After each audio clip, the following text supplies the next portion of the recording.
Bonjour à toutes et à tous, bienvenue dans Vous êtes formidables. Notre invité du jour fait partie de ces chefs d'entreprise bretons à la réussite spectaculaire. Parti de rien, comme il ne cesse de le rappeler, Christian Rouleau a bâti un empire en 35 ans. Le groupe Samsic, spécialisé dans les services aux entreprises, les ressources humaines et les services aéroportuaires, compte aujourd'hui 100 000 salariés dans 25 pays et pèse pas loin de 3 milliards d'euros. Merci Christian Rouleau d'avoir accepté notre invitation. Cette histoire, vous avez décidé de la raconter dans un livre « Oser ou la force d'entreprendre ». Nous allons tâcher de découvrir l'homme, peut-être l'homme qui se cache derrière cet empire. Vous avez souhaité avoir à vos côtés ce matin Thierry Geffroy. Votre gendre est aujourd'hui président du groupe Samsic. Il a repris votre suite. Stéphanie Delamarre, vous êtes directrice RSE, développement durable de Samsic. Et enfin Didier Ferré, président et fondateur du groupe Ferré Hôtel. Bienvenue à tous les trois. Alors c'est vrai que dans le grand public, Christian Rouleau, quand on pense grand patron, les noms qui reviennent assez souvent, c'est Vincent Bolloré, Louis Leduc, François Pinault. On vous connaît moins, Christian Rouleau. Est-ce que vous êtes un chantre de la discrétion ? Je dirais pas ça, je dirais que peut-être que pour vivre heureux, il faut vivre caché. Mais non, c'est ainsi. Je n'ai pas essayé de me mettre en valeur. On laisse le temps faire les choses. Après, vous savez, c'est pas toujours très simple non plus d'être tout le temps sous les feux des projecteurs. Je considère que on a mené une entreprise, d'abord c'est du B2C, hein, donc pas toujours du B2B, pardon, pas du B2C, donc c'est pas toujours facile d'être à l'avant. Et puis c'est pas ce qu'on a cherché. Donc les choses se font naturellement. Alors c'est vrai qu'avec le temps vous êtes de plus en plus connu. C'est vrai que c'est même des fois un peu pesant, mais surtout sur l'environnement breton, parce que quand vous êtes à Metz, c'est moins évident. Qu'est-ce qui est pesant ? Eh ben, c'est le fait qu'on vous dise sans arrêt les mêmes choses. Et pour revenir un peu au livre, je prends un exemple. J'étais il y a 3 semaines en vacances à la neige. Et j'étais dans un hôtel. 2 personnes dans la même journée que je ne connaissais ni dans ni neige sont venues me dire « Oh, qu'est-ce qu'il est extraordinaire votre parcours. Vous êtes Christian Rouleau, est-ce qu'il est extraordinaire ?» Alors, 1 fois, 2 fois, 3 fois, je me mets dans la tête de ceux qui sont très souvent sollicités comme des gens du spectacle. À la fin, ça, c'est quand même assez lourd. Et pour revenir à la transition de oser ou la force d'entreprendre, c'est un peu ce qui m'a poussé aussi. Thierry a été, elle m'a incité à le faire aussi, mais c'est un peu ce qui m'a poussé à dire, puisque c'est si fort que ça, eh bien, osons en parler, et puis allons-y, et puis faisons en sorte que si moi j'ai réussi, d'autres comme moi peuvent réussir aussi, et s'ils n'ont pas eu la possibilité de faire des grandes études, et voilà quoi. Et justement, oser, vous utilisez ce verbe-là. Qu'est-ce que vous avez osé en premier lieu dans votre vie ? Oser entreprendre, ça c'est déjà très important. Oser entreprendre, vous savez, quand on dit on entreprend. D'abord, c'est ce que je dis souvent aussi, il faut bien faire attention quand on entreprend parce que vous emmenez avec vous des tas de salariés, des tas de gens. Si c'est l'échec, tout le monde tombe en même temps. Donc, oser, bien, quand vous êtes prêt, quand vous connaissez bien le produit que vous allez développer ou le service que vous allez développer, vous osez, mais il faut oser. Et c'est pas donné à tout le monde d'oser. Donc, il y a des gens, par contre, qui peuvent le faire et qui ne le savent pas. Donc, le livre pousse un peu tous ces jeunes qui n'ont pas la tête bien pleine, mais qui ont la tête bien faite. Je leur dis, allez-y, osez. Vous avez peut-être la chance de réussir comme les autres dans la vie. Alors dans ce livre, vous revenez aussi sur vos origines modestes, votre enfance à Saint-Brieuc, un père déménageur, une mère femme de ménage. Qu'est-ce que vous gardez comme souvenir de cette époque ? Très beau souvenir. L'insouciance. Vous savez, quand vous êtes né dans une famille très modeste, c'est comme ça. Mes parents étaient très droits, assez aimants aussi, pour moi. Mais tellement eux, et ils avaient 4 enfants, ils nous ont élevés comme ils ont pu, dans une petite maison. Mais est-ce qu'à cette époque déjà, vous les regardiez comme des héros ou ça c'est venu un peu plus tard, en vieillissant ? Oui. J'ai jamais parlé des héros de mes parents. Oui. Mais comment vous les voyez à l'époque ? Comme des parents droits, qui faisaient tout pour que leurs enfants soient heureux. Mais on vivait, vous savez, vous ne vous rendez pas compte quand vous vivez, vous naissez, et puis vous vivez là où vous vivez. Et on avait un environnement entre les amis, de la rue. Tout le monde vivait heureux. On vivait heureux. On ne se rendait pas compte qu'on était finalement assez pauvres. Ce qui me souciait le plus, ce qui me marquait le plus, c'est quand il fallait attendre la paye de papa le samedi soir. Je me rappelle encore, avec maman, on était dans le garage, on avait des petits carreaux sur les portes du garage. On regardait dehors en entendant mon père qui arrivait en vélo, qui déposait à maman sa paye, et je partais acheter la viande. Ça, c'est des trucs qui vous restent inévitablement dans la tête. Et vous rêviez de quoi quand vous étiez enfant? De rien. Vous n'avez pas de rêve? Non, pas de rêve particulier. Vous savez, vous vivez les choses au jour le jour. Et puis vous vous construisez au jour le jour. Et puis ma construction s'est faite step by step, c'est-à-dire étage par étage. Vous êtes petit, vous grandissez, vous êtes mis relativement jeune en internat. Vous débrouillez, vous avez déjà une petite personnalité qui sort. À 14 ans, vous faites déjà du stop pour rentrer de Plouagat, où j'étais, entre Guingamp et Saint-Brieuc. Je rentrais en stop pour retourner à Saint-Brieuc. Et c'est justement en autostop que vous allez faire une rencontre déterminante dans votre vie. C'est beaucoup plus tard, ça. Oui, mais quand même en autostop. Oui, c'est vrai. Voilà. C'est beaucoup plus tard. Qui est cet homme que vous allez rencontrer? C'est le hasard de la vie. Quand j'étais au service militaire, tous les vendredis soirs, bon, j'ai créé, je raconte dans le livre, que j'avais déjà cette envie de faire les choses. On avait créé une sorte de société qui distribuait des prospectus pendant l'armée, puisque l'armée, on ne faisait pas grand-chose. J'étais au service santé, moi, je me demandais ce que je faisais là. Donc, quand on faisait rien dans la journée, la nuit, on essayait d'occuper le temps. Et c'est vrai qu'on 3 soirs par semaine, voire 4 soirs, on distribuait des prospectus. Donc, le vendredi soir, je repartais de Cognac, où j'étais à l'armée, et je rentrais à Saint-Brieuc en stop. Donc j'arrivais à 2-3 heures du matin, et à l'occasion d'un de ces retours en stop, un type qui m'a pris de Nantes à Rennes, parce qu'il fallait repartir de l'autre côté de Nantes pour retourner à Rennes, pour retourner à Saint-Brieuc, m'a dit, on a conversé, et puis dans la conversation, je lui ai dit que j'étais pas très heureux à Paris. Il m'a dit, attendez, moi je peux peut-être vous faire revenir à Rennes auprès de votre future femme, auprès de la région que vous aimez tant, et puis c'est comme ça. Oui, c'est rentré dans une entreprise. C'est le hasard qui a fait cette rencontre. La suite de l'histoire, c'est dans quelques instants. Vous avez monté aussi une autre structure en plus de Samsic, la Fort BZH, société financière familiale qui investit dans l'immobilier, l'hôtellerie, le vin et la thalassothérapie. Justement, on part à Dinard. Evan est allé à la rencontre de votre fille, Cécile Geffroy. Et oui, je suis bien à Dinard avec Cécile, mais aussi avec Hervé. Cécile, vous êtes la directrice générale du groupe Forstyle Hôtel Collection, et Hervé, vous êtes le directeur général adjoint. Et vous allez nous faire la visite de cet établissement de rêve. Je dis ça parce que j'y ai passé le week-end il n'y a pas très longtemps. Alors, avant de commencer, est-ce que vous pouvez nous dire pourquoi est-ce que vous avez décidé, pourquoi le groupe a décidé d'investir dans cette thalasso de Dinard ?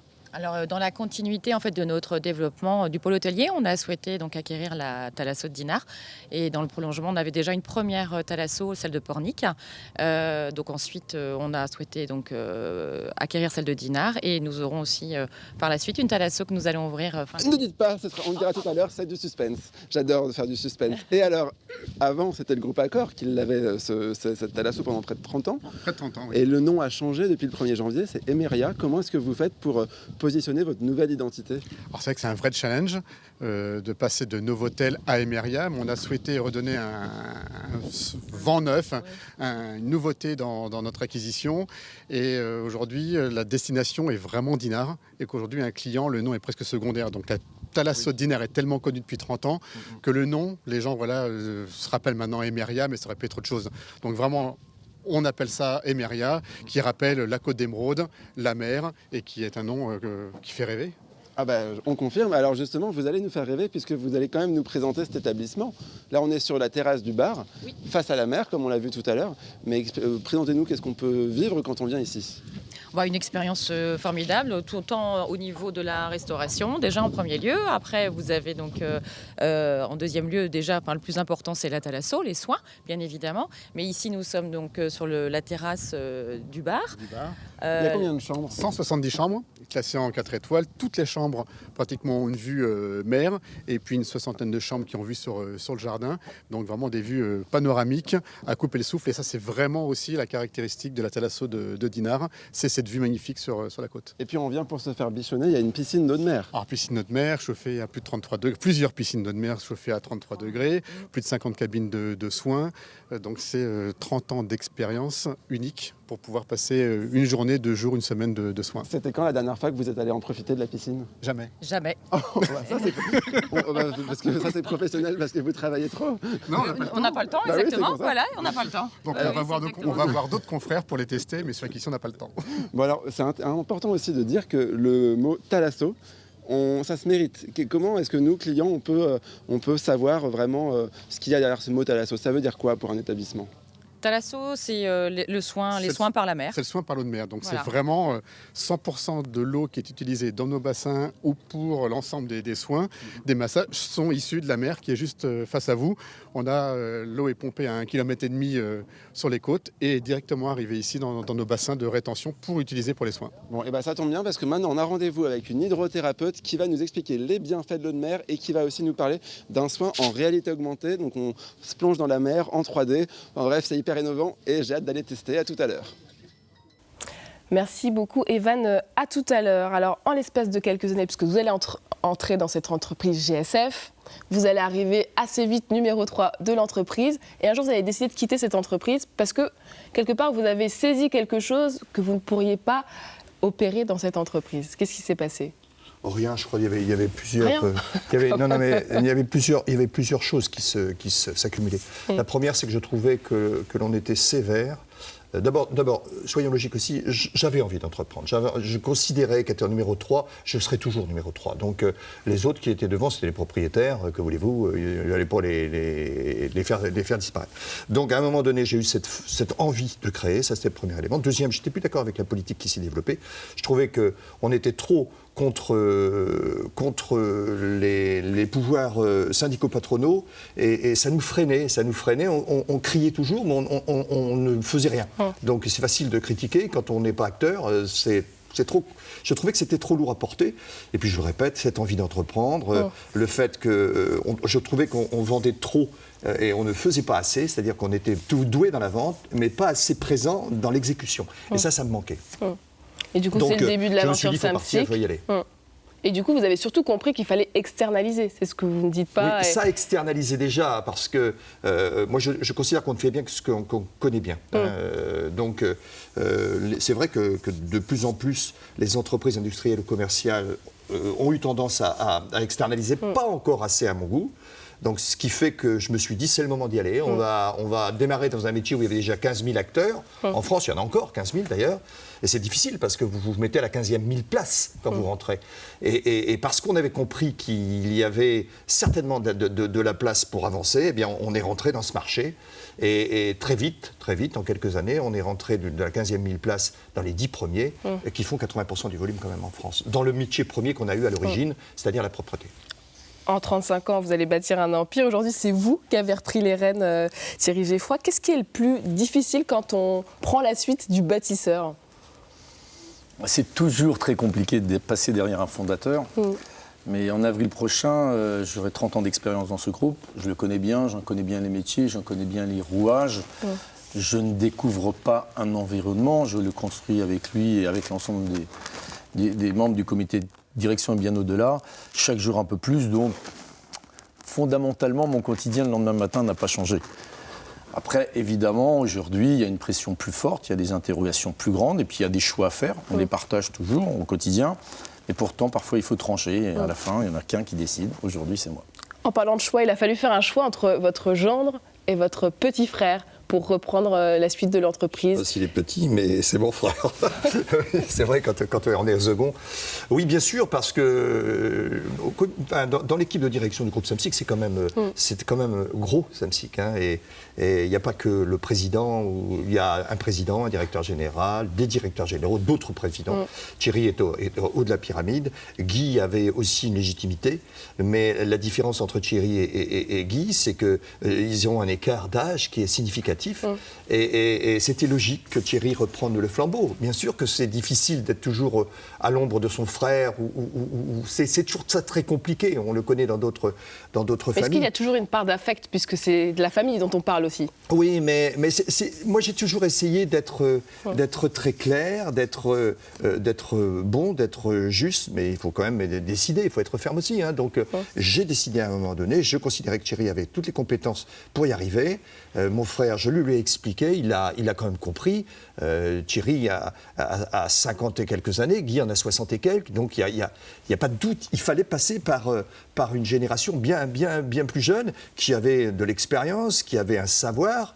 Et comme il l'a très justement dit, Thierry, il a quand même de longues années dans l'entreprise. C'est un autodidacte qui a parfaitement réussi. Aujourd'hui, il est tout à fait à même de mener l'entreprise Samsic vers des futurs encore meilleurs. Et c'est quoi le principal défi pour vous, aujourd'hui, quand vous vous projetez? À continuer à grandir, continuer à consolider, à imaginer l'avenir avec tous les mouvements que l'on vit au quotidien. C'est des environnements économiques, sociaux, c'est des crises sanitaires, c'est une crise mondiale aujourd'hui. Il faut toujours être en anticipation de demain, se réinventer, puis aller chercher ce que d'autres n'ont pas encore trouvé. Mais en fait, l'aventure, je la vis depuis 30 ans, donc quelque part, oser et cette envie d'entreprendre, il me l'a transmis. Chaque jour un peu plus. Et quelle est la patte de Thierry Geffroy, finalement, dans tout ça? Moi, je n'ai pas envie de révolutionner. Je pense qu'il faut toujours travailler dans la continuité, renforcer nos environnements, les rendre plus pérennes, être sage et ambitieux, trouver la juste mesure. Et puis, de toute façon, dans cette entreprise, quand on y est depuis autant de temps, bon, excusez-moi l'expression, mais on est picousé. On a envie de continuer. Et je te dis, vivant à ses côtés assez souvent, on ne peut pas ne pas réaliser toutes ces ambitions. Alors, vous aviez aussi envie qu'on parle de démarche RSE, de développement durable. Christian Rouleau, est-ce que vous êtes écolo? J'ai une tendance vert, oui, bien évidemment, bien sûr. C'est quoi l'écologie de Christian Rouleau? Moi, l'écologie de Christian Rouleau, c'est vivre dans un monde meilleur. Je considère qu'on n'a pas fait attention à tout cet environnement pendant de longues années. Quand je parlais tout à l'heure de distribuer des prospectus entre Sainte, Cognac, etc., en fin de soirée, quand on n'avait pas distribué assez, on en laissait dans les rues comme ça. Aujourd'hui, c'est des choses qu'on ne pourrait plus imaginer. Donc, bien évidemment que je pense au monde de demain, bien évidemment. Par contre, je ne suis pas un ayatollah non plus de l'écologie. Je considère qu'il faut être de plus en plus attentif. Maintenant, il ne faut pas qu'on revienne à la diligence, quoi. Faut quand même pas Donc, comme toute grande entreprise, vous avez des projets phares. Il y a un programme qui m'a marqué, c'est celui sur l'illettrisme, Stéphanie Delamarre. Qu'est-ce qui a motivé cette démarche? Moi, c'est assez simple. En fait, au sein de nos collaborateurs, on a des personnes qui sont touchées par l'illettrisme et l'analphabétisme. Pour autant, c'est des personnes qui œuvrent au quotidien sur les sites de nos clients, qui font bien leur travail et qu'on accompagne secrètement, je dirais, tous les jours, dans leur démarche personnelle, dans leur démarche administrative. Et puis un jour, on s'est dit voilà, que ça faisait 5 ans, 10 ans, parfois même 16 ans que ces personnes-là étaient en France, et finalement rencontraient au quotidien des difficultés, que c'était aussi notre responsabilité de les accompagner. C'était un tabou jusqu'ici, cette question de l'illettrisme, au sein de votre entreprise ou pas? Ce n'était pas un tabou parce que finalement, les problèmes, on aime les poser sur la table et on ne les enterre pas. Mais il faut oser dire, voilà, parmi nos collaborateurs, on a des problèmes, on a des personnes qui peuvent être touchées par l'illettrisme et l'analphabétisme. Mais ils ont bien d'autres qualités par ailleurs, et ce sont souvent des personnes qui sont très intelligentes parce que justement, elles n'osent pas avouer ce handicap-là et donc développent des subterfuges. Et c'est combien de personnes qui ont appris à lire et écrire depuis l'existence de ce programme? Écoutez, je vais parler au niveau du périmètre français, parce qu'il y a des démarches qui sont faites également dans tous les pays d'Europe, qui sont similaires. On est à peu près 500 personnes qui ont bénéficié d'un accompagnement. C'est des démarches qui sont assez longues. J'imagine. Mais qui sont des aventures fabuleuses, auxquelles d'ailleurs on associe nos clients. Oui. Puisqu'on forme nos collaborateurs auprès d'organismes de formation, il y a un diplôme derrière, et on associe nos clients dans cette aventure-là. Alors la RSE, c'est aussi des actions de solidarité, puisque vous êtes quand même bien présent en Europe. Est-ce que vous imaginez des actions pour l'Ukraine? On sait ce qui se passe en Ukraine, la guerre en Ukraine. Est-ce qu'un groupe comme le vôtre a envie aussi de prendre sa part? On y est directement confronté, directement confronté parce qu'on a une filiale en Pologne et c'est vrai qu'on en a parlé avec Thierry Geffroy puis le comité de direction et en fait il va de soi bien évidemment qu'on ne peut pas rester impassible On a devant... versé des fonds il y a une quinzaine de jours via une fondation de Samsik Poulir, qui est notre représentant local, avec une présidente qui s'appelle Agnieszka, très concernée puisqu'on fait travailler 1000 salariés ukrainiens en moyenne. Travaille à partir de la Pologne, c'est des pays limitrophes à la Pologne. Et évidemment, on s'est posé la question de savoir ce que l'on pouvait faire pour eux et leurs familles. Et assez vite, puisqu'on a réuni, comme chaque vendredi, un comité de direction, on a décidé dans un seul instant, et de façon assez unanime, de verser des fonds assez importants pour la Pologne et de mobiliser nos 90 000 salariés au-delà pour savoir comment on pouvait tendre la main à ces gens-là qui en ont bien besoin aujourd'hui. C'est important pour une entreprise d'une telle envergure d'avoir un rôle à jouer dans des moments forts comme celui-ci de l'histoire. Oui, et depuis très longtemps. Et il faut quand même savoir que ça aidait bien nos amis polonais aussi d'avoir des Ukrainiens qui venaient travailler chez eux, parce que nous avons une agence à Kiev. Donc on a une agence qui récupérait, enfin qui incitait les Ukrainiens à venir travailler en Pologne. Donc on avait en moyenne, et chaque mois de chaque année, 300-400 personnes qui venaient travailler en Pologne. Aujourd'hui, le problème, tel que l'a décrit Thierry ou Stéphanie, c'est que ces gens-là, ça va au-delà. Les familles viennent aussi, parce qu'on les loge. Les familles viennent aussi. Ils logent à peu près aujourd'hui 1 millier de personnes. Donc le problème, c'est la continuité. Comment ça va se passer sur les temps à venir? Et là, on a encore un autre problème, c'est que les hommes repartent au pays, c'est ce que j'ai cru véritablement comprendre. Leur famille en Pologne. Et par contre, on récupère les enfants et les mamans, quoi. Donc là, on a un gros débat, mais on tend la main, on est très, très, très, très présent, et ça me fait très plaisir. Allez, on va marquer une pause. On va retourner à Dinard où nous attendent Evan et Cécile Geffroy.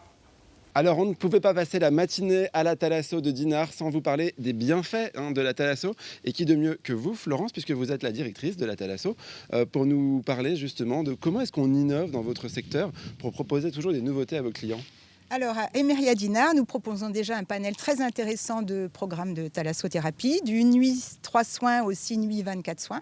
Nous avons décidé cette année... C'est bien, 24 soins. 24 soins, c'est très très bien.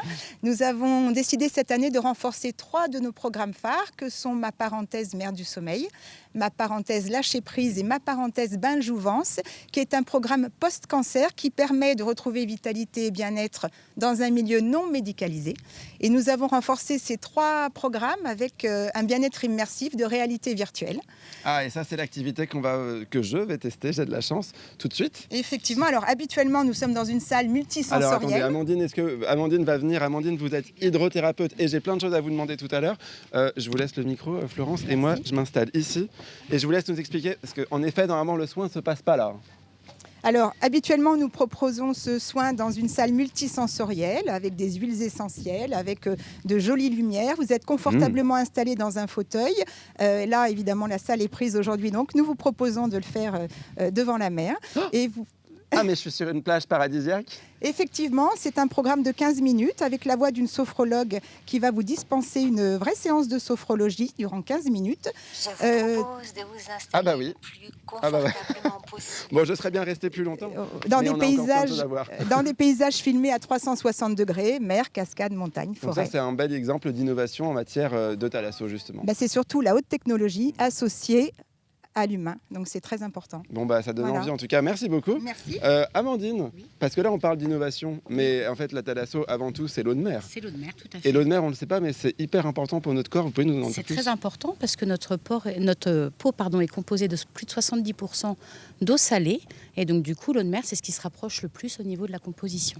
Et alors quand on fait une thalasso, comment est-ce que l'eau de la mer communique avec l'eau de notre corps? Donc parce que l'eau de mer est chauffée, donc ça va dilater les pores de la peau, les 3 couches que nous avons, et donc du coup ça va permettre aux éléments de pouvoir pénétrer à l'intérieur de la peau et de les absorber. Donc il faut qu'elle soit entre 34 et 37 degrés. Et quand on fait un soin, l'eau de mer elle est pure ou elle a été traitée Alors elle est pure parce qu'avant nous allons la chercher en mer, ensuite elle est filtrée, réchauffée par un système d'UV, et donc elle arrive directement dans nos soins purs, et on la rejette également de la même manière. On la refroidit, elle est filtrée et refroidie avant d'être rendue à la mer. Ça donne envie. Ça donne envie. Bon, je crois que je vais prendre un rendez-vous pour tester le casque de réalité augmentée, voire d'autres soins. Mais non, en fait, on a rendez-vous dans une chambre parce qu'on va vous dévoiler le design des toutes nouvelles chambres de l'hôtel. Donc restez avec nous, ce sera dans une poignée de minutes. À tout à l'heure.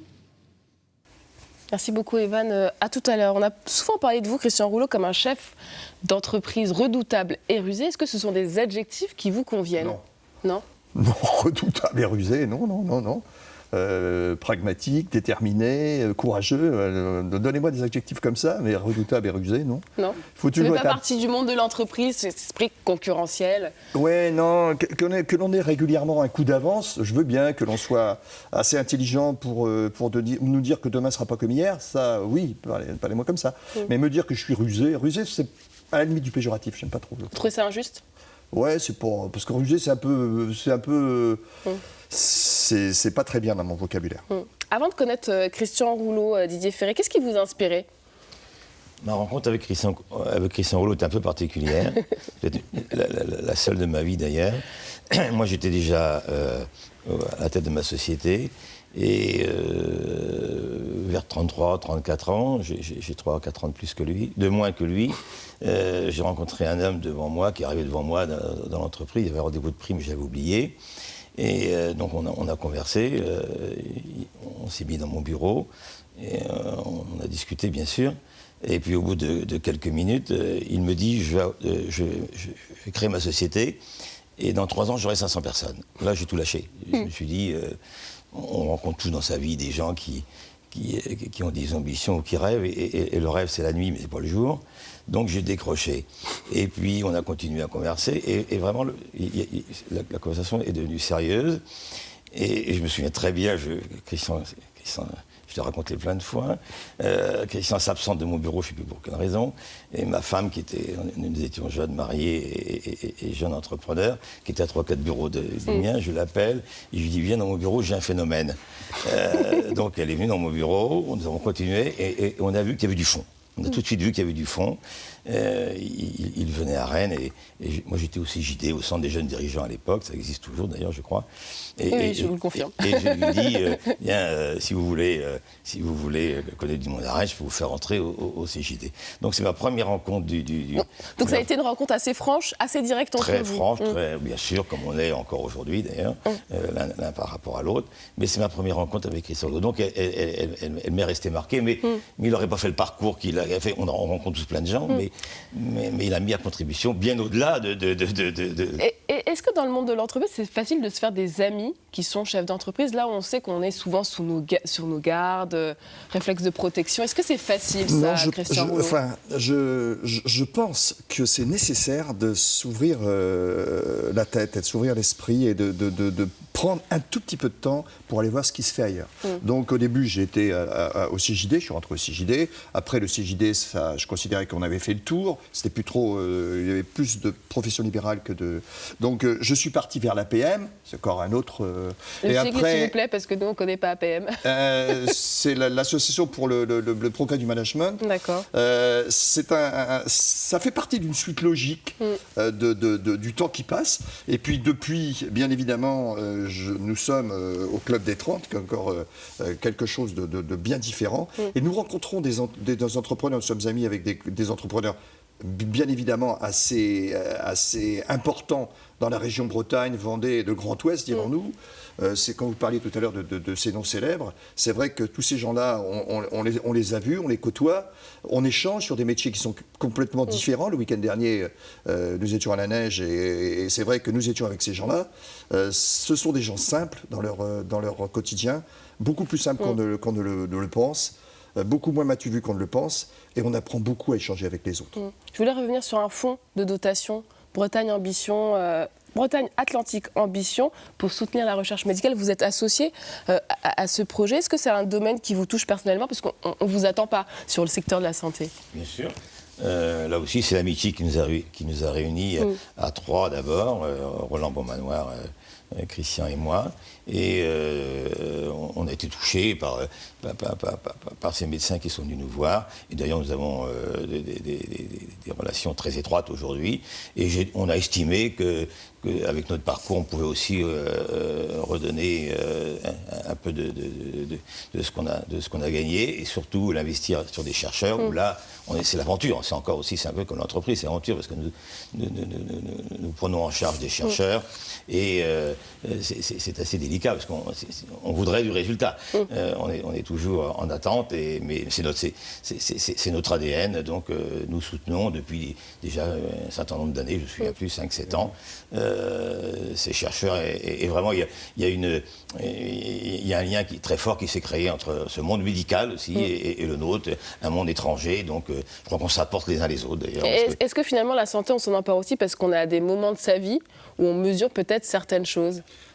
Nous, quand on s'est lancé là-dedans, d'abord, je ne voulais pas retomber dans un système comme la lutte contre le cancer, Cross-Marie, je ne sais pas si vous avez connu, où finalement, ils profitaient des systèmes pour se nourrir eux avant d'imaginer. Il y avait trop de cet argent qui était donné, qui n'était pas bien fléché. Nous, quand on a lancé Bretagne Atlantique Ambition, donc ça s'adresse à toutes les recherches sur l'Alzheimer, la sclérose en plaques, tout ce qui est maladie dégénérative. Voilà, et neurologique. Et on s'est dit, on veut bien, on va faire, on va s'engager, on va récupérer pas mal d'argent, mais on veut avoir 2 ou 3 fois par an des schémas de résultats. Donc les médecins se sont engagés, le professeur Aidant à l'époque, qui était le patron de neurosciences, s'est engagé à nous faire tous les 3 ou 4 mois des retours sur les travaux qui sont entrepris. Parce que l'on finance par Bretagne Atlantique Ambition, c'est une dizaine de chercheurs qu'on prend en compte, c'est nous qui les finançons sur plusieurs années. Donc on voulait avoir des résultats et non pas donner de l'argent sur des assos ou des fondations dont on ne sait pas très bien après comment ça évolue. Là, on a un regard très fort sur Bretagne Atlantique Ambition. Alors on parle santé, on va parler sport, c'est quelque chose qui est assez vital chez vous. Qu'est-ce que vous allez chercher quand vous faites du sport? Apparemment, vous êtes quand même un praticien assidu. Oui, avec Thierry, beaucoup dans le vélo. Oui. Qu'est-ce qu'on recherche? On recherche surtout à se vider la tête. Ouais. Parce que je pense que la vie, c'est ça. C'est travailler, beaucoup travailler, savoir aussi faire du sport et être présent auprès de sa famille. Il faut le suivre à vélo, Thierry Geffroy, Christian Rouleau? Il est très bon, c'est vrai. On fait beaucoup de vélo ensemble. En moyenne, moi, je fais entre 5 à 7 heures de vélo par semaine. 7 heures, et souvent le week-end on fait 4 heures tous les deux.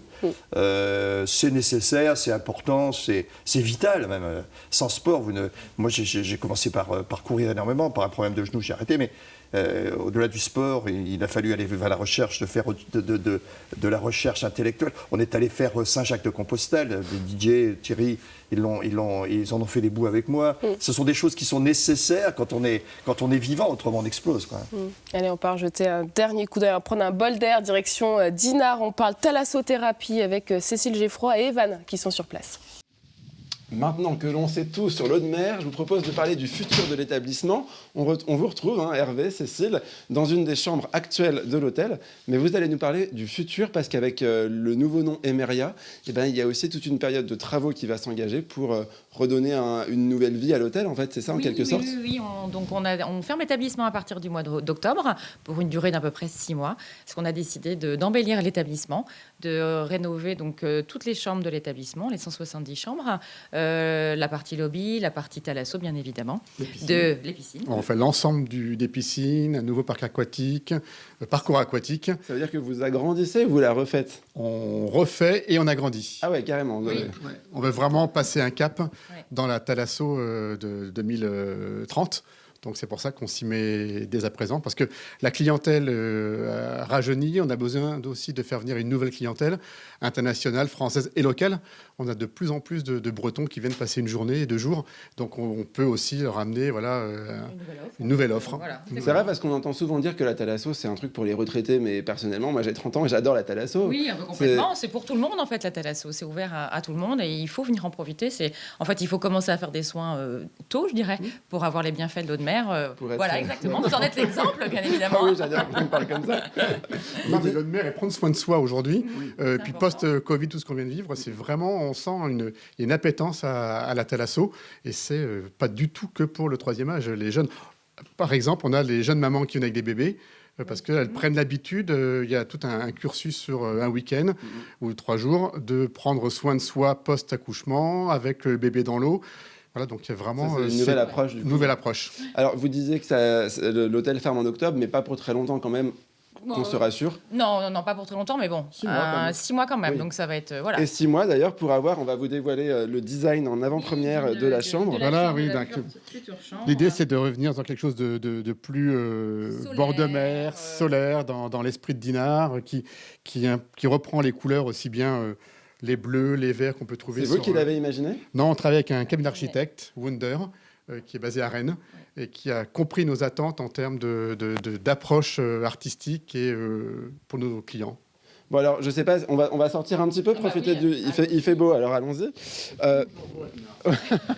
Tout à l'heure, vous avez commencé à en parler et je vous ai coupé, mais le groupe donc, a acheté Pornic, Dinard, et vous avez un nouveau projet aussi en Bretagne. Peut-être que vous pouvez nous dévoiler où ça va se passer. Oui, on construit une thalassothérapie à Perros-Guirec, sur la plage de Trestraou, donc on est très très fiers de ce... Et elle va ouvrir quand? Normalement, fin décembre 2022, cette année.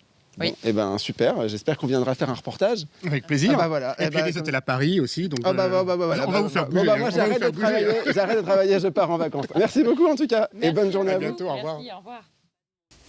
Merci beaucoup Evan, à demain. On dit souvent les filles d'eux, les fils d'eux, ils subissent parfois leur vie. Est-ce que vous avez le sentiment que vos enfants, ils ont pu choisir leur vie, Christian Rouleau? On est comme on est. Hein. Oui, en tant qu'entrepreneur, c'est sûr qu'ils se retrouvent filles d'eux ou fils d'eux. J'espère que... Enfin, ils me prouvent aujourd'hui que c'est pas... Ils ne sont pas fils d'eux ou filles d'eux. Ils ont d'abord les voilà. Ils ont leurs univers. Ma fille à droite a son univers. Aujourd'hui, c'est tout l'immobilier. Ma fille à gauche, Cécile, c'est la thalassothérapie. Et l'autre grand au milieu, mon fils, pour l'instant, il est en terminale. Donc, il n'aime pas qu'on lui dise qu'il est fils d'eux. Il pourrait avoir une autre vie hors de la galaxie Rouleau. C'est ce que vous dites? Oui, tout à fait. Alors, dans votre livre, j'y reviens, Oser ou la force d'entreprendre, vous parlez beaucoup d'argent. Oui. Normal, pour un chef d'entreprise, j'ai envie de dire. Est-ce que vous avez finalement, quand je vous lisais, j'avais l'impression que parfois, est-ce que vous avez eu l'argent coupable? Parce que je me dis, est-ce que vous avez la culpabilité de faire de l'argent et quelque part, raconter, vous justifier par rapport à cela dans ce livre? D'abord, moi, quand j'ai démarré Samsic, c'est salaire divisé par 10.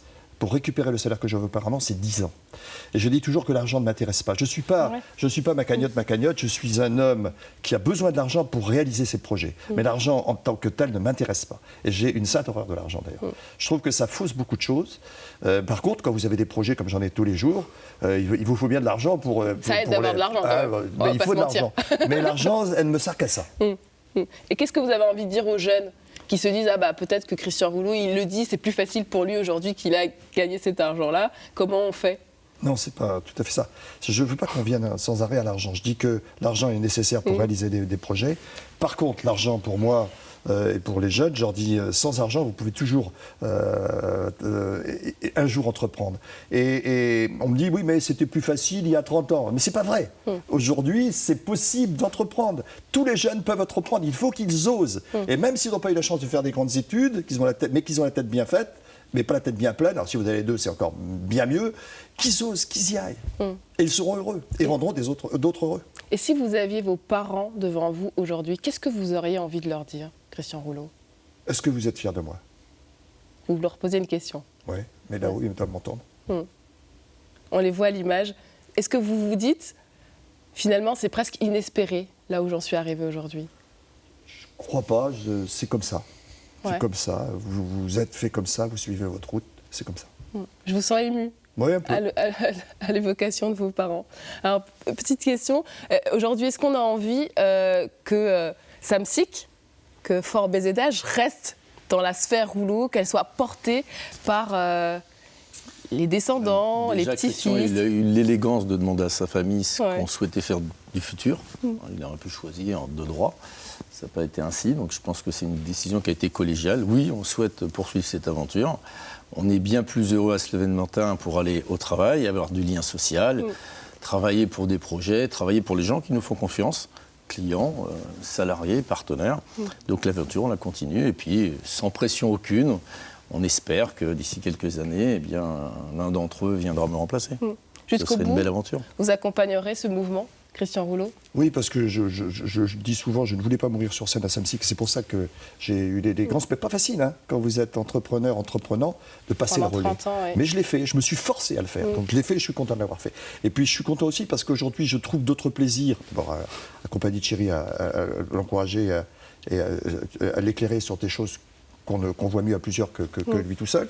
Mais je suis très content de tout cet univers, tout ce que je crée avec mes enfants à côté. Il y a plein de choses. Donc c'est une galaxie qui fonctionne bien, elle est complètement indépendante, c'est une entreprise familiale, complètement indépendante. Je voyais encore hier des fonds qui venaient nous voir, quand je vois, ils ne parlent que de la rentabilité, 25%, vous repartirez avec 25% de plus. Nous, on ne parle jamais comme ça. C'est une entreprise qui va à son rythme, c'est un bon rythme, mais qui ne fait appel à aucun fonds extérieur, sauf les banquiers qui nous ont toujours accompagnés. Mais on est fiers de tout ça et c'est bien comme ça. Ce sera le mot de la fin pour cette émission. Merci Christian Rouleau d'avoir été avec nous. Votre biographie Oser ou la force d'entreprendre est à retrouver aux éditions Le Cherche Midi. Merci à tous pour votre participation. Merci. On a une petite tradition dans cette émission, c'est la photo de fin d'émission. C'est maintenant. Merci à vous qui nous regardez chaque matin sur France 3 Bretagne. Je vous souhaite une très belle journée. À demain. Petite photo pour immortaliser. C'est pour ça que vous aviez votre appareil sur la... Mais oui, c'est jamais... Vous êtes comme très observateur. Parce que souvent, il ne le voit pas. Never seen anybody do the things you do before.